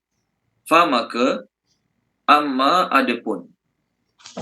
Man, orang yang a'ta, memberikan. Memberikan. Okey, tak kisahlah. Beri sumbangan ke, beri sedekah ke, beri nafkah ke. Memberikan. Wa dan ittaqa, bertakwa. Ittaqa, bertakwa. Wa dan saddaqa, dia membenarkan. Saddaqa, dia membenarkan. Maksud membenarkan tu, dia mengakui kebenaran. Okey. Bi dengan al-husna, kebaikan. Terjemah al-husna, kebaikan. Maksud kebaikan ni adalah kebaikan-kebaikan yang Allah dan Rasul janjikan. Fa maka yassiruhu, kami akan mempermudahkan baginya. Nuyassiruhu, kami akan mempermudahkan baginya. Li, untuk ataupun bagi. Yusra, memperoleh kesenangan. Terjemah yusra, memperoleh kesenangan. Okey.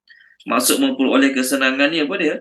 Maksud memperoleh kesenangan ni masuk syurga lah. Okey. Tolong terjemahkan dia. Puan Nur Hidayah Ahmad, terjemahkan boleh? Puan Nur Hidayah Ahmad, boleh?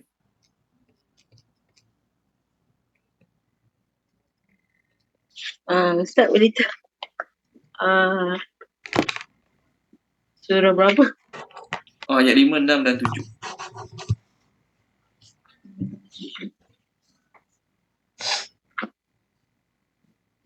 Muka surat? Muka surat kita sekarang 595.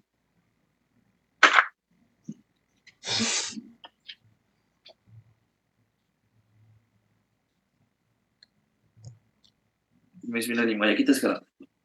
Okey, kejap Ustaz. Tak apa. Okay. 4 dan 5. 4 dan 5.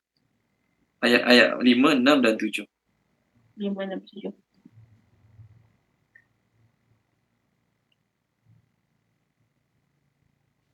Surah Al-Lail kan? Al-Lail, betul. Okey. Maaf Ustaz. Okey, bismillahirrahmanirrahim. Maka barang siapa memberikan hartanya di jalan Allah dan bertakwa dan nombor 6, dan mengakui adanya pahala yang terbaik, syurga, 7, maka akan kami mudahkan baginya jalan menuju kesenangan, iaitu kebahagiaan. Okey, terima kasih Puan Nur Hidayah Ahmad. Allah kata yang 4 tadi, amalan-amalan kamu benar-benar berbeza-beza, berbagai-bagai. Maka Allah Ta'ala nak beritahu, Allah bagi contoh amalan-amalan orang yang buat baik. Amalan-amalan orang yang memilih untuk buat kebaikan. Minggu lepas ayat 8, saya baca ayat surah Asy-Syams. Allah kata, wa nafsin wa ma sawwaha, ayat 7. Ayat 8, fa'alhamaha fujuraha wa taqwaha. Demi jiwa yang Allah ciptakan, Allah sempurnakan kejadiannya. Lalu Allah mengilhamkan kepada jiwa tadi, fujuraha, jalan keburukan, wa taqwaha, jalan kebaikan. Okey. Lalu ayat 9, Allah kata, beruntunglah orang menyucikan jiwa.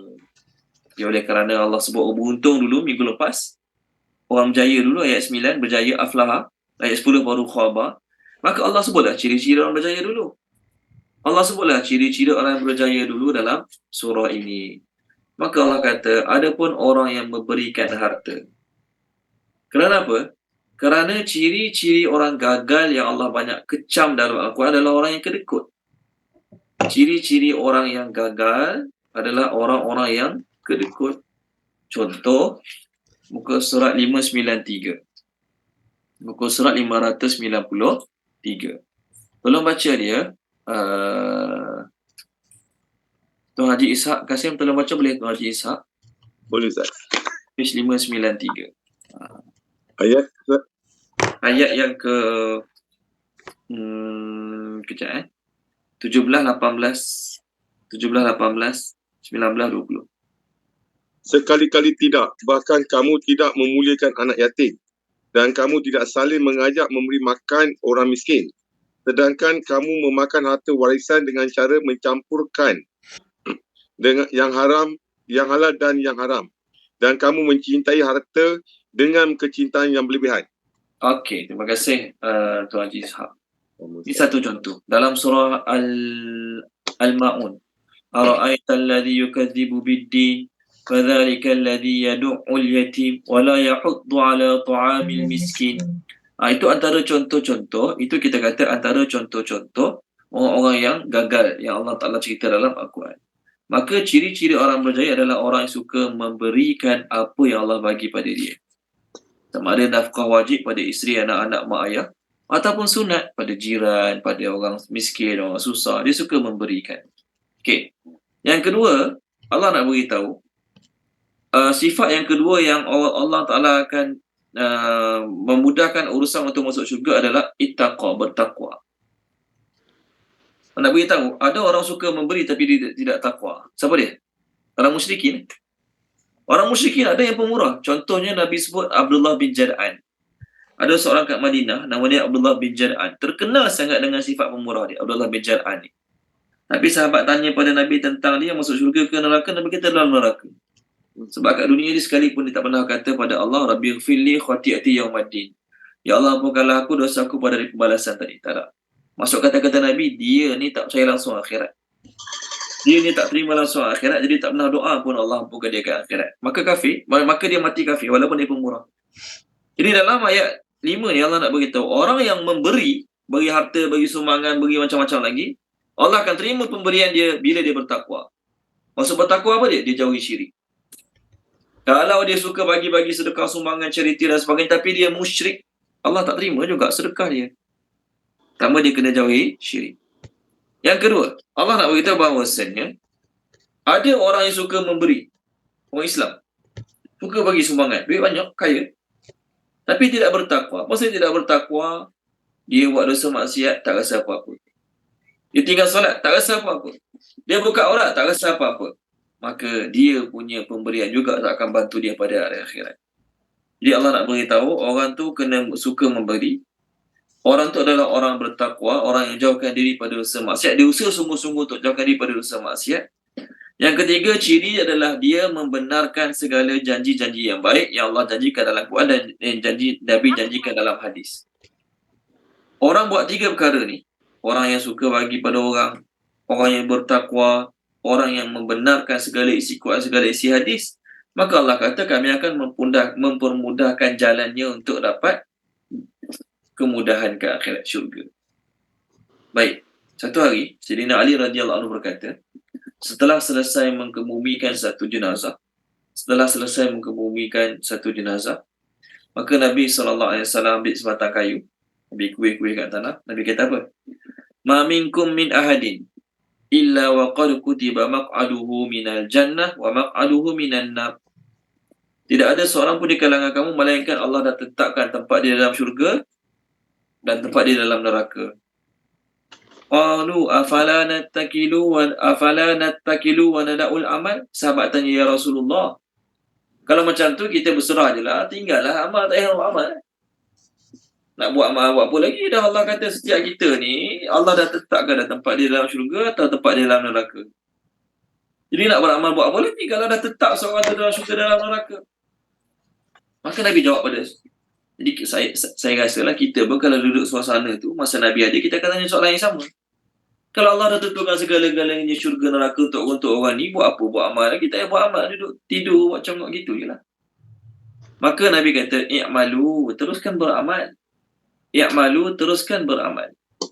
wa kullun muyassarun lima khuliqa lahu. Setiap seorang tu akan dipermudahkan untuk apa dia diciptakan. Setiap orang tu Allah Ta'ala akan mudahkan dia untuk apa dia diciptakan. Fa amma man kana min ahli sa'adah, adapun orang-orang yang dia termasuk di kalangan orang bahagia, orang berjaya, fanuyassiru lahu li amali ahli sa'adah. Kami akan mudahkan dia untuk dia buat amalan-amalan orang yang bahagia, orang berjaya. Maknanya orang-orang yang Allah tentukan dia untuk syurga, Allah tentukan dia akan masuk syurga. Allah kata apa? Kami akan memudahkan dia buat amalan-amalan untuk dia senang masuk syurga. Mudah jaga solat, mudah sembahyang tahajud, mudah baca Quran, mudah belajar agama, mudah nak hafal doa. Mudah. Wa amma man kana min ahli syiqaq, adapun di kalangan orang-orang yang beroleh kecelakaan Nabi kata, maka kami akan dipermudahkan bagi dia jalan untuk dapat kecelakaan. Nabi kata orang-orang yang Allah tentukan dia akan masuk neraka, dia mudah je buat jahat. Orang yang buat jahat susah, dia buat jahat mudah, tak kena tangkap pula tu. Lepas Nabi sebut hadis tu, Nabi baca ayat ni. Lepas Nabi menyampaikan hadis tu pada sahabat-sahabat, maka Nabi baca ayat 5, 6, 7, 8, 9 sampai 10. Tadi mula-mula tadi kelas pun tu hadis dah baca tu kita.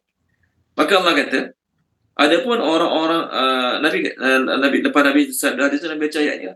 Adapun orang-orang yang memperbuat kebaikan, suka bagi pada orang, bertakwa, membenarkan kebaikan, kami akan memudahkannya jalan kebaikan, jalan memperoleh kesenangan pada hari akhirat.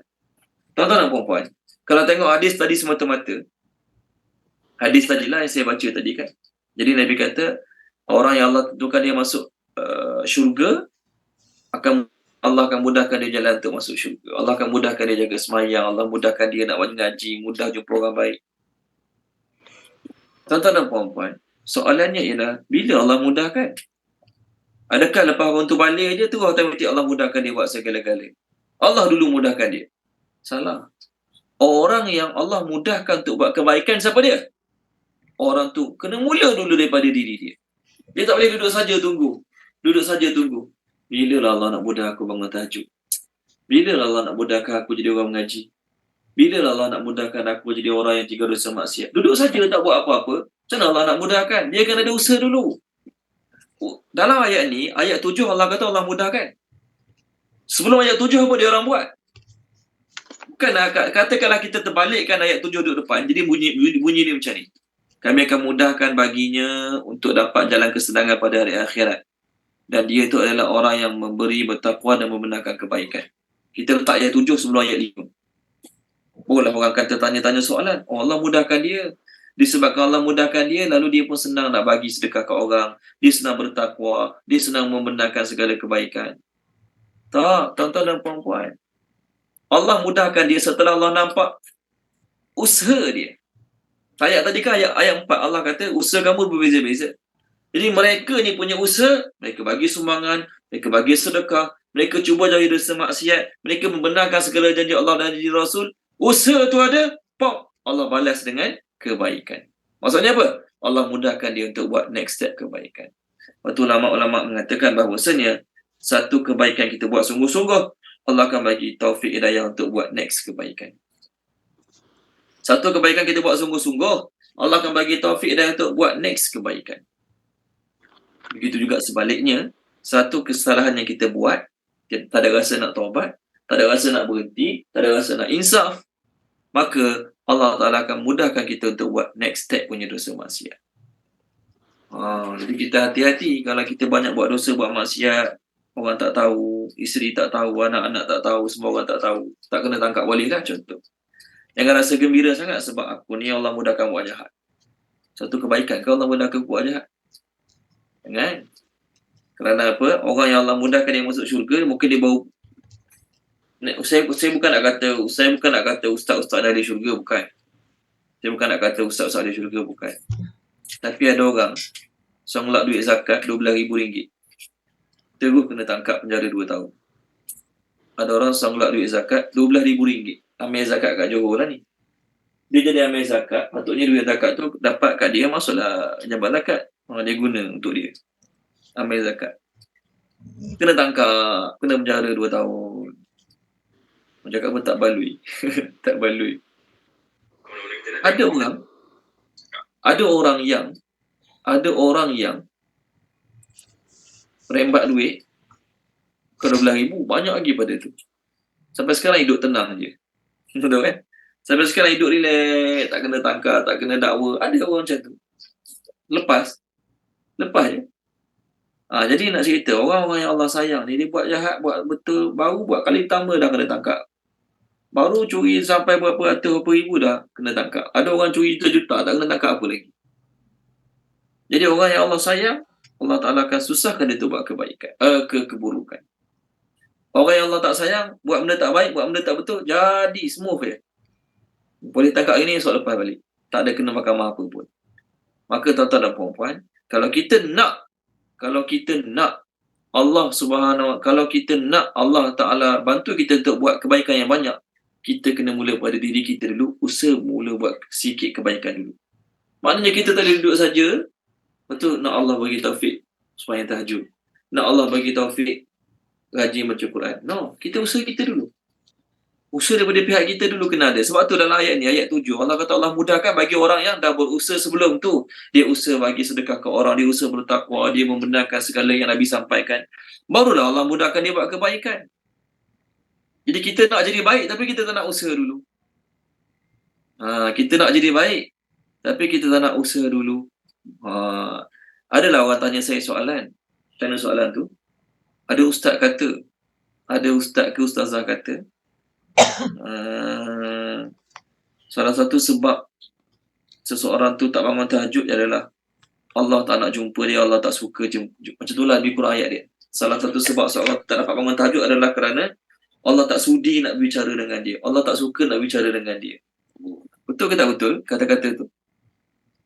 Baik, jawapannya ialah kata-kata tu betul dan tak betul. Betul dan tak betul. Yang tak betul je lah. Tak betul bab sudi tak sudi ni mana kita tahu. Sudi tak sudi, Allah sudi, Allah tak sudi, mana kita tahu. Allah sudi, Allah tak sudi, ingat Allah beritahu kita ke Allah sudi tak sudi. Itu yang tak betulnya. Main sedap cakap Allah tak sudi. Tentang dia kaki tahajud, dia ingat Allah sudi dengan dia seumur. Mana betul? Kita mana tahu. Ada je kaki tahajud kat akhirat pahala kosong. Tahajud sebab nak tunjuk kat orang. Tahajud sebab ada perasaan ujub. Tahajud sebab nak rasa dia hebat pada orang. Walaupun dia tahajud. Dia betulnya macam mana? Macam ni. Bila seseorang tu malam ni dia taubat, malam ni istighfar, malam ni dia selawat, dia tidur awal, contoh. Maka Allah suka dia, Allah akan bagi dia kebaikan untuk buat, Allah Ta'ala akan bagi dia taufik untuk buat next kebaikan. Allah akan bagi dia taufik untuk buat next kebaikan. Jadi malam tu dia taubat, dia istighfar, dia jauhi dosa maksiat. Maka dengan sebab Allah suka dia, esok dia boleh bangun awal. Itu betul. Itu betul. Tapi kalau malam ni dia buat dosa macam-macam, dia tengok benda tak baik, dia cakap benda tak baik, dia dengar benda tak baik, lepas tu esok dia tak boleh bangun tahajud. Dia pun kata, ya Allah, kenapa orang yang boleh tahajud, aku tak boleh tahajud? Tak. Awak punya dosa maksiat menyebabkan awak termahrum, Allah susahkan untuk awak buat kebaikan-kebaikan yang lain. Jadi kalau kita nak Allah mudahkan kita buat kebaikan, kita mula dulu buat kebaikan. Sebab tu satu kebaikan kita buat, Allah Ta'ala akan bagi taufik untuk buat next kebaikan. Ada orang yang sebelum ni dia jauh pada agama. Sebelum ni dia jauh pada agama. Sangat-sangat jauh pada agama. Lalu, timbul dalam hati dia perasaan nak belajar mengaji sahaja. Timbul dalam hati dia perasaan nak belajar mengaji sahaja. Ngaji, nak kenal balik alif bata, iqra' balik, dona. Okey? Tuan-tuan tahu tak? Kerana kesungguhan dia asalnya nak belajar ngaji sahaja. Sekarang seminggu dia ada 7-8 kelas. Kelas ngaji ada, kelas tajwid ada, kelas taranum ada, kelas tafsir ada, kelas fiqh ada, kelas hadis ada, Masya Allah. Bermula kan nak belajar mengaji sahaja. Maksudnya apa? Orang yang dia sungguh-sungguh buat satu kebaikan, Allah Ta'ala akan bagi taufik untuk buat next kebaikan. Orang yang sungguh-sungguh buat satu kebaikan, Allah bagi taufik untuk buat next kebaikan. Begitu juga, hati-hati orang yang buat satu dosa, dia tak nak taubat, dia rasa okey, dia rasa tak perlu taubat, maka orang macam ni Allah Ta'ala akan mudahkan dia untuk buat next kebaikan. Okey. Jadi di kalangan kita pun ada yang seminggu 2 kelas, 3 kelas, Masya Allah. Tapi saya tak kata lah orang seminggu sekali tu tak buat kebaikan, tak. Mungkin sibuk, bekerja dan sebagainya, tak ada masalah lah. Okey, jangan pandang orang lain lah, pandang kita. Jadi kita nak buat kebaikan yang banyak, tapi kita tak nak mula dengan yang sedikit. Kita mula dulu. Permulaan kebaikan kita, Allah hargai, Allah Ta'ala akan bagi taufik untuk buat next kebaikan. Okey, baik. Seterusnya. Ni bukanlah makna 3 kebaikan je kena buat Kena bagi orang, kena takwa, kena membenarkan segala kebenaran. Tak. Apa saja kebaikan kita mula buat sungguh-sungguh nak redha Allah, yakinlah Allah Subhanahu Wa Taala akan bagi net taufik untuk buat kebaikan.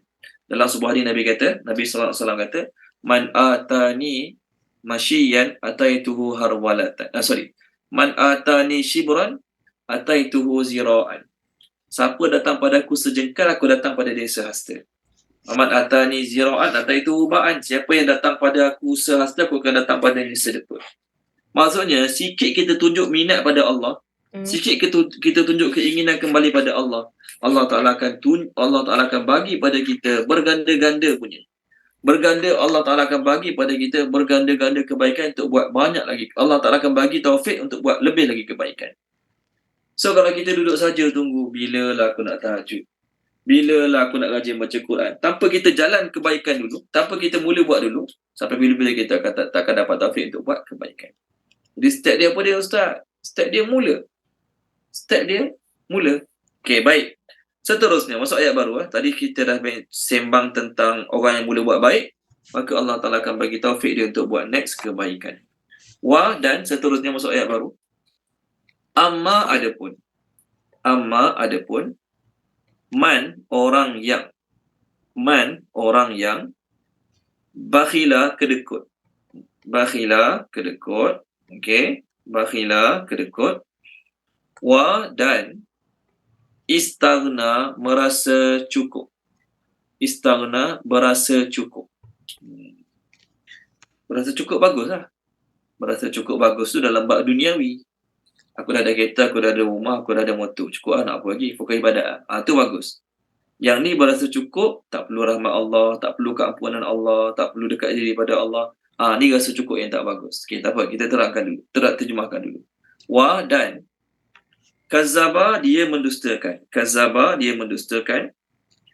Bi dengan al-husna kebaikan. Fa maka nuyassiruhu kami akan mempermudahkan baginya. Li bagi ataupun untuk usra jalan memperoleh kesusahan. Neraka lah maksudnya. Usra jalan memperoleh kesusahan. Okey, tolong terjemahkan dia Puan Nur Zakiah ayat 8, 9, 10 ni.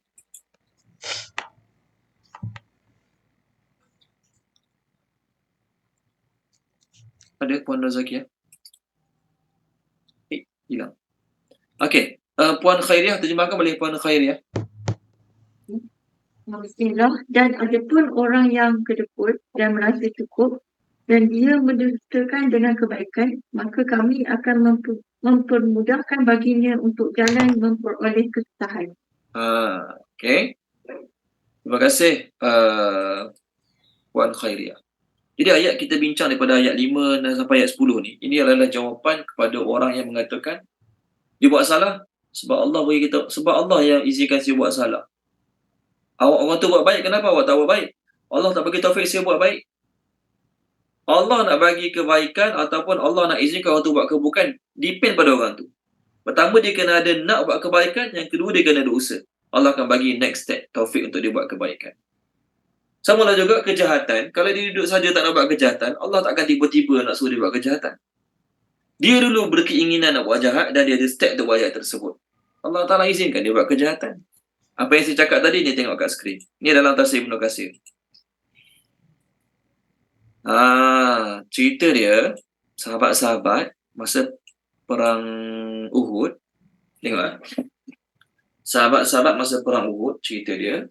Nabi suruh bertahan atas Bukit Uhud. Mereka cabut, turun awal. Dah langgar satu keburukan. Dah langgar satu perintah, betul? Dah langgar satu perintah. Sahabat-sahabat masa perang Uhud, Nabi suruh bertahan atas Bukit Uhud, turun awal nak atur ghanimah. Bila turun awal nak atur ghanimah, Kocak-kacir lah tentera Islam, pihak musuh datang serang. Jadi dah ada satu kesalahan tadi, dah ada satu sahabat-sahabat, dah ada satu kesalahan. Sebab tak patuh perintah Nabi. Lalu Nabi panggil, mari sini kumpul, mari sini kumpul, mari sini kumpul. Sahabat-sahabat lagi tak pandang pun kat Nabi. Bermula pada satu kesalahan, dia beranak kesalahan yang kedua.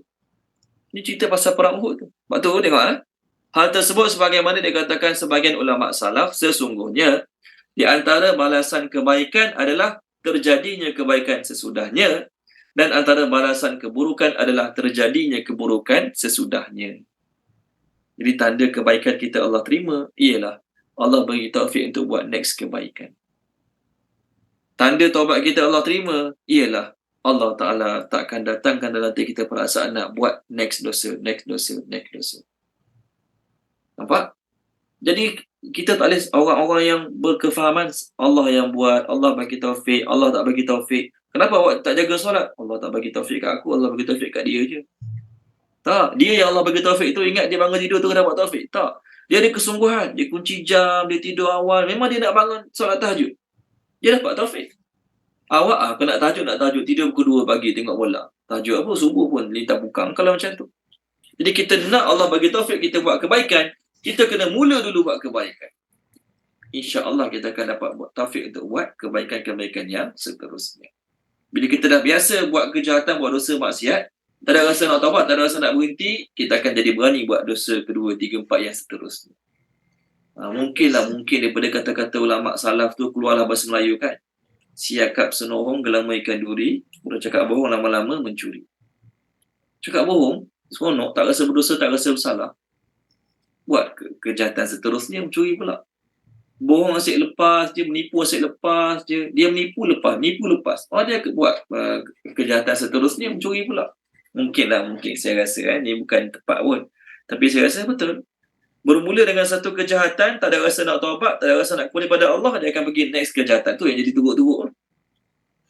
Ada tak orang terus isap dadah? Tak ada. Budak-budak tak ada boleh terus isap dadah. Dia bermula dengan rokok dulu. Lepas mula rokok, gosok rokok dah jadi biasa, kena ambil benda lain sikit. Yang kuat sikit dos dia. Isap ke, makan ke, dia jadi rasa, lagi bagus.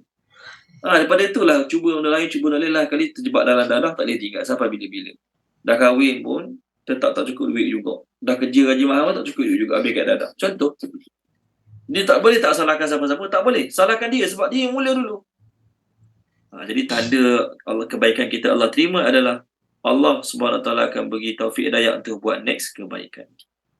Tanda kebaikan kita ada kekurangan, kita buat amal tu ada kekurangan, maka kita tak dapat taufik hidayah untuk buat next kebaikan. Ini ulama salaf kata, sebagaimana saya share kat skrin tadi. Okay, baik. Orang ni pula, kita cerita keburukan lah ni. Sebab tu, orang yang Allah palingkan kepada kebaikan, sebab apa? Mereka berpaling dulu. Bukan Allah palingkan mereka dulu. Mereka pilih untuk berpaling dulu. Kalau baca dia, Puan Maisarah, page 551, ayat 5. 551 ayat 5. Boleh, Puan Maisarah? Sekejap, 551 ayat 5. Ayat 5.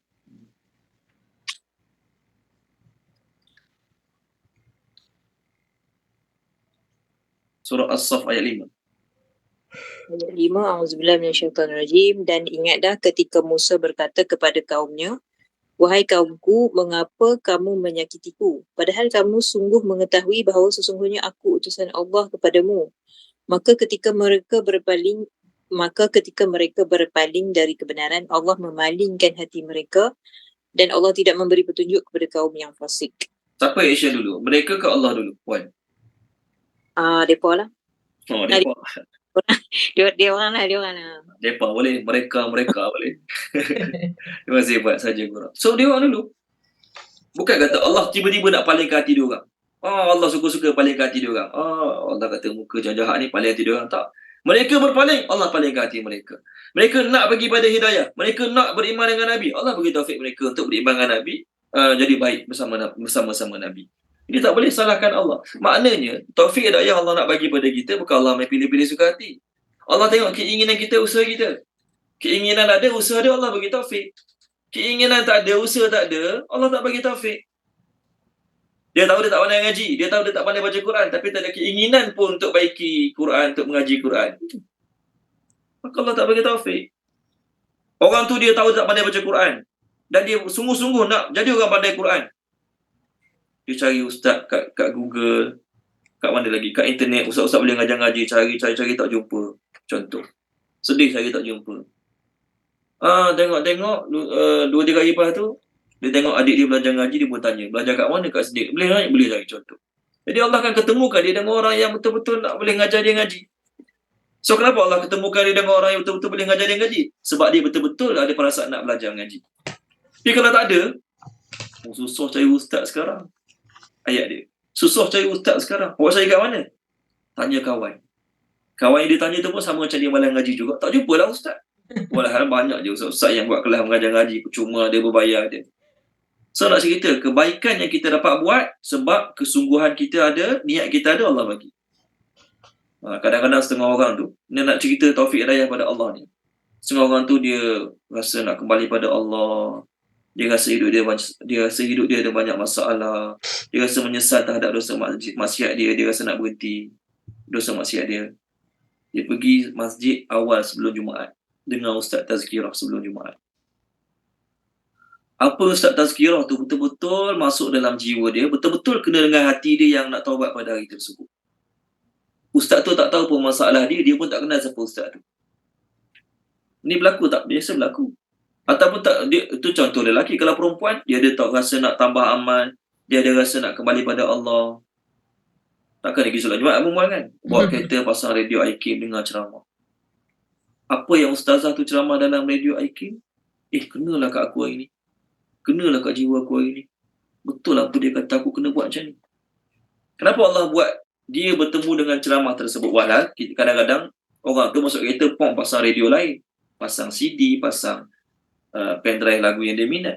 Tapi satu hari tu dia ada perasaan nak kembali pada Allah, ada perasaan nak tambahkan amal. Buka radio dengar ceramah Ustazah Nafizah Musa, contoh. So, siapa dia Allah bagi hidayah? Pertama dia ada niat ke arah kebaikan. Kedua dia tekan radio yang pasang lagu-lagu ataupun ceramah-ceramah agama. Dia dapat kebaikan. Tambah amal dia. Okey, kita buat ayat kita ni. So Allah Ta'ala kata dalam ayat ni, ada pun orang yang kedekut. Siapa orang kedekut? Orang kedekut adalah orang kafir Quraisy yang sifat mereka tak akan bagi apa mereka daripada orang miskin. Sebab alasan mereka, kami punya usaha, Allah bagi kami dapat. Dia orang nak kaya, nak ada rezeki, usaha sendiri. Sedangkan Allah buat setengah tempat, Allah buat semua tempat dalam dunia ni, akan ada orang kaya, akan ada orang miskin. Allah nak uji orang kaya, dia bantu untuk orang miskin. Allah nak uji orang miskin, dia redha ataupun bersabar tak terhadap ujian Allah terhadap diri dia. Kalau Allah buat semua kaya, siapa nak terima zakat? Allah buat semua miskin, siapa nak keluarkan zakat? Sebab tu mana-mana tempat, ada orang Allah buat kaya, ada orang Allah buat miskin. Itu uji mungkin. Pertama, dia kedekut. Jadi, saya lupa dah nama ulama tu, orang Penang dia kata apa? Kedekut ni musuh Islam. Kedekut adalah musuh Islam. Sebab ayat Quran suruh manusia belanja infak. Jadi siapa kedekut, yakinlah dia bermusuh dengan Islam. Jangan kata kat orang, kita lah kalau kedekut. Sifat yang kedekut adalah sifat yang Allah Ta'ala sangat tak suka. Nabi kata apa dia? Salasun muhlikatun. 3 perkara yang membinasakan seseorang. Pertama, syuhun muta'un wa hawa muttaba'un wa ijabul mar'i bi nafsihi. Perasaan kedekut yang dituruti. Dia punya sifat kedekut. Kita ada kedekut, tapi kita lawan lah sifat kedekut kita. Kita pun ada perasaan sayang harta. Kita pun ada perasaan sayang duit. Tapi kita lawan perasaan sayang harta duit, kita bagi juga pada mak ayah, bagi juga pada adik-beradik, bagi juga pada orang-orang yang memerlukan. Wahai ikut sayang duit kita. Lawanlah perasaan tu. Tapi Nabi kata orang yang mendapat kecelakaan adalah perasaan kedekut tu ada, dia ikut perasaan kedekut tu, dia tak nak bagi. Dia tak nak lawan perasaan, dia tak nak buang, tak nak lawan perasaan kedekut tu. Pertama. Yang kedua, wahawa mutaba'un. Apa hawa nafsu dia nak buat, semua dia buat. Tengok maksiat ke, dengar maksiat ke, pergi tempat maksiat, semua dia buat. Yang ketiga, wa'ijabul mar'i bi nafsih. Seseorang yang rasa bangga pada diri dia sendiri. Dia buat kebaikan, dia rasa bagus, buat kejahatan pun dia rasa bagus. Orang ni sedang membinasakan dirinya sendiri. Okey, baik. Pertama yang kedekut. Sifat dia yang kedekut. Yang kedua, istighna. Istighna ni, kalau dalam bab duniawi, maksudnya kita rasa cukup. Bagus. Tapi mereka ni, istighna ialah mereka merasakan tak perlu pada rahmat Allah, tak perlu pada pengampunan Allah, tak perlu pada hidayah Allah. Ni sifat Allah tak bagi. Lawan dia apa? Kita baik macam mana sekalipun, dah banyak ilmu, banyak amal, banyak solat Jumaat macam mana sekalipun, tetap kena rasa tak cukup lagi. Tetap kena rasa banyak lagi kurang ni. Aku perlu lebih lagi rahmat Allah. Aku perlu lebih lagi hidayah Allah. Sebab tu orang Islam dah lama masuk Islam pun tetap kena baca ihdinas siratal mustaqim. Orang baru masuk Islam pun tetap kena baca ihdinas siratal mustaqim. Betul kan? Ke ada siapa-siapa sebulan je baca ihdinas siratal mustaqim. Ya Allah, berilah kami hidayah jalan yang lurus. Lepas bulan tak payah dah sebab dah banyak hidayah dah. Tak. Walaupun kita dah lama masuk Islam, dah banyak beramal, dah banyak ilmu, contoh, tetap kena ada rasa tak cukup. Tu istighna. Lawan pada istighna apa? Lawan pada istighna. Lawan dia. Istighna ni rasa cukup. He think himself sufficient. Dia rasa dia dah cukup. Lawan dia faqir. Faqir. Sebab tu ada ustaz-ustaz dia letak nama dia kat depan. Al-Faqir. Ustaz sekian. Al-Faqir Muhammad Hazim bin Abdullah. Al-Faqir Huzaifah bin Kamazlan. Tulis betul lah Al-Faqir. Jangan terbalik Al-Kafir. Al-Kafir itu dosa lah pula. Apa maksud Al-Faqir? Berhajat. Memerlukan. Al-Faqir tu kat mana Surah Al-Qasas ada perkataan Al-Faqir. Semua buka saya baca Surah Al-Qasas. Kita nak cepat. Sorry, ambil masa lebih sikit. Surah Al-Qasas, Nabi Musa masa dia melarikan diri, dia kata apa? Surah Al-Qasas ayat 26. Tengok muka surat 388. 388 ayat 24 bukan 26. Sorry. Fasaqalahuma thumma tawalla ila dhilli faqala rabbi inni lima anzalta ilayya min khairin faqir. People who need. Nabi Musa berdoa, wahai Tuhanku, sesungguhnya aku terhadap kebaikan yang engkau nak turunkan sangat-sangat memerlukan. Jadi dia fikir dia perlu pada Allah. Bak makanan perlu pada Allah, bak tempat tinggal perlu pada Allah, bak kesihatan perlu pada Allah, bak untuk jaga amal soleh perlu pada Allah, untuk jauhi dosa maksiat perlu pada Allah. Lawan dia, aku dah kaya, tak perlu pada Allah apa lagi. Duit ada, emas ada, tanah ada, macam-macam ada. Rasa tak perlu pada Allah. Tak apa Allah buat pada dia. Duit banyak dalam bank, kereta banyak, rumah besar, dia bawa tetamu-tetamu makan kat Genting Highland. Tetamu dia makan odong pula dah. Tetamu dia makan sotong, udang, segala jenis makanan mahal semua tetamu dia makan. Dia air kosong dengan sup je. Doktor tak bagi makan benda lain. Cepat mati kalau makan benda lain, contoh. Rasa tak perlu pada Allah sebab duit dia banyak. Allah Taala tarik nikmat kesihatan, apa Allah tak boleh makan. Air kosong dengan sup boleh makan. Allah boleh buat. Jadi kita kena rasa berhajat pada Allah pada segala segi. Kita imam. Kita ustaz. Oh, takkanlah aku ni tak boleh baca Quran kot. Aku ustaz, aku imam, kerja sekolah tahfiz. Tak, walaupun kita ustaz, kita imam, kerja sekolah tahfiz, perlu berhajat juga pada Allah untuk beri taufik kita baca Quran. Tak semestinya dia mengajar tahfiz, dia baca Quran. Tak semestinya. Jadi dalam bab duniawi, kita kena rasa berhajat pada Allah. Walaupun kita nak orang kaya, kita ada banyak harta, kita tetap kena rasa berhajat pada Allah. Walaupun kita doktor, kita jaga kesihatan, contohnya ni kita doktor, jaga kesihatan anak doktor, suami doktor, semua doktor dalam family kita tetap kena rasa berhajat pada Allah untuk beri kesihatan pada. Kalau tak, aku tak perlu pada tu, tak perlu pada ni sebab aku gini, itu sifat yang Allah tak suka. Okey, kita berhenti sini dulu. Minggu depan kita ulang sikit lagi tajuk ni. Ada beberapa perkara lagi kita nak bincang tentang tajuk ni. Kita berhenti dulu insya-Allah. Minggu depan kita sambung balik. Okey. Cuma saya sekadar nak iklan ujung bulan ni saya akan pergi program dakwah orang asli di Perak bersama NGO Salam Relief. Jadi kalau ada siapa-siapa nak bagi sumbangan lah, sumbangan ke kawasan orang asli ni. Semalam saya meeting dengan NGO ni, alhamdulillah. Jadi kawasan yang nak pergi tu 2018 saya dah pergi kawasan tu, namanya Kampung Sungai Tiang. Kampung Sungai Tiang 2018 saya pergi, tidak ada satu pun orang masuk Islam kat situ. Kampung Sungai Tiang. Tapi semalam kita dapat berita kat situ dah ada 8 keluarga Islam, masya-Allah. Kampung orang Sungai Tiang 8 keluarga masuk Islam. Jadi program yang saya akan buat bersama-sama tu inilah kat skrin. Baiki solar, set solar untuk kelas, keperluan surah, peralatan ibadah, program. Okey.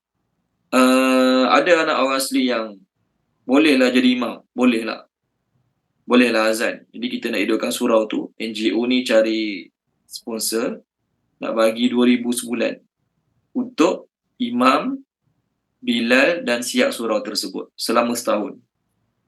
Jadi NGO ni akan keluarkan belanja untuk bayar gaji imam. Orang asli tu jugalah, boleh lah, tak adalah kata dia baca bagus sangat, tapi nak suruh surah tu hidup lah dengan amalan. Jadi siapa nak bagi sumbangan boleh masukkan nombor akaun ni. Nanti saya bagilah nombor pengerusi Salam Relief ni dalam grup ngaji malam kita, insyaAllah. So minggu depan kalau kita macam biasa lagi, minggu depan Jumaat ada, satu lagi tu tak ada lah, sebab satu lagi tu saya kat sini, insyaAllah. Okey, minta maaf ambil masa lebih sikit. Kita doakan boleh ya, sahabat-sahabat yang meninggal semalam jatuh kapal terbang tu. Ada di antaranya anak sepupu Puan Nur Zakiah. Ada di antaranya merupakan Al-Hafiz. Okey, adik kepada ustaz saya. Ni orangnya, kejap maafkan saya. Ni masa lebih sikit, sorry. Okey.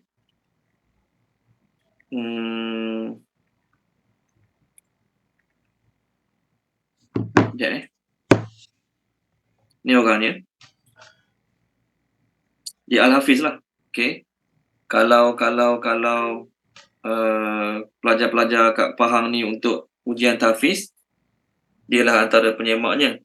Namanya Muhammad Almarhum Idris Abdul Talib. Tak boleh nak share gambar dia, tak apalah. Jadi kita doakanlah Allah Ta'ala kurniakan mereka tempat yang baik. Allah Ta'ala ampun dosa-dosa mereka, insyaAllah. Bismillahirrahmanirrahim. Alhamdulillah Rabbil Alamin. Wassalatu wassalamu ala Sayyidina Muhammadin wa ala alihi wa sahbihi ajma'in. Allahumma gfir lana zunubana wa liwalidina warhamhum kama rabbawna shighara. Allahumma gfir li ummati Muhammadin sallallahu alaihi wasallam. Allahumma gfir lahum warhamhum wa'afihim wa'fu anhum. Allahumma gfir lahum warhamhum wa'afihim wa'fu anhum. Allahumma tajawaz anhum kulla sayyiatihim. Allahumma taqabbal minhum kulla a'malihim wa sadaqatihim wa nafaqatihim. Rabbana atina fid dunya hasanah fil akhirati hasanah wa qina azabannar. Alhamdulillahirabbil alamin. Terima kasih semua. Assalamualaikum.